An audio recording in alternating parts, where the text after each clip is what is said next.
অবশেষে শান্তির সুবাতাস মিলেছে যুক্তরাষ্ট্র ইরান সম্পর্কে।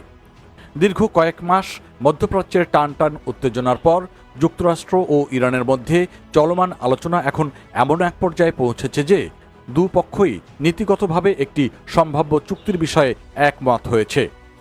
প্রেসিডেন্ট ডোনাল্ড ট্রাম্পও ইঙ্গিত দিয়েছেন যে যুদ্ধের পথ নয় বরং সমঝোতার পথেই এগোতে চায় ওয়াশিংটন। আর এই খবরে স্বস্তি ফিরতে শুরু করেছে বিশ্ববাজারে। বিশেষ করে যুক্তরাষ্ট্রে বসবাসরত অভিবাসী কমিউনিটির মধ্যেও নতুন করে আলোচনা শুরু হয়েছে তেলের দাম, অর্থনীতি ও বৈশ্বিক স্থিতিশীলতা নিয়ে। সিবিএস নিউজের লাইভ আপডেট অনুযায়ী যুক্তরাষ্ট্র ও ইরানের আলোচনায় সবচেয়ে গুরুত্বপূর্ণ বিষয় হচ্ছে ইরানের উচ্চমাত্রায় সমৃদ্ধ ইউরেনিয়াম সরিয়ে ফেলা এবং হরমুজ প্রণালী আংশিকভাবে খুলে দেওয়া।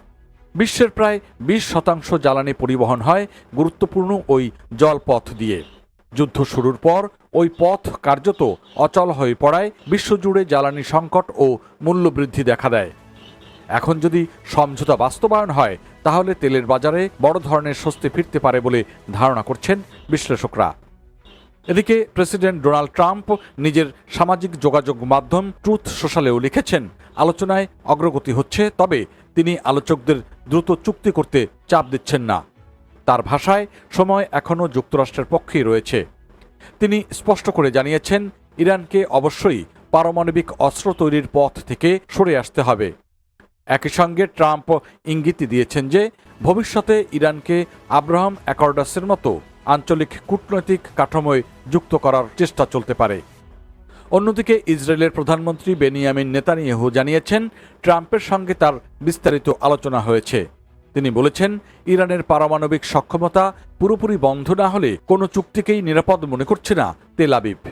ফলে যুক্তরাষ্ট্র চুক্তির পথে এগোলেও ইসরায়েলের অবস্থান এখনও বেশ কঠোর। মার্কিন পররাষ্ট্রমন্ত্রী মার্কো রুবিও জানিয়েছেন, আলোচনায় কিছু অগ্রগতি হয়েছে ঠিকই, তবে এখনও অনেক কাজ বাকি। তিনি বলেছেন, প্রেসিডেন্ট ডোনাল্ড ট্রাম্প কূটনৈতিক সমাধান চান, কারণ যুদ্ধের চেয়ে শান্তিপূর্ণ সমাধান যুক্তরাষ্ট্রের জন্য বেশি কার্যকর।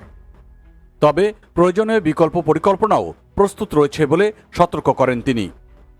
মধ্যপ্রাচ্যের চলমান এই সংকটের প্রভাব এরই মধ্যে যুক্তরাষ্ট্রের রাজনীতি ও অর্থনীতিতে পড়েছে। উচ্চ জ্বালানি মূল্য, মূল্যস্ফীতি এবং যুদ্ধ ব্যয়ের কারণে সাধারণ আমেরিকানদের মধ্যে বাড়ছে উদ্বেগ। বিশেষ করে নিউ ইয়র্ক, মিশিগান, টেক্সাস ও ক্যালিফোর্নিয়ায় বসবাসরত দক্ষিণ এশীয় অভিবাসীরা পরিস্থিতির দিকে গভীর নজর রাখছেন।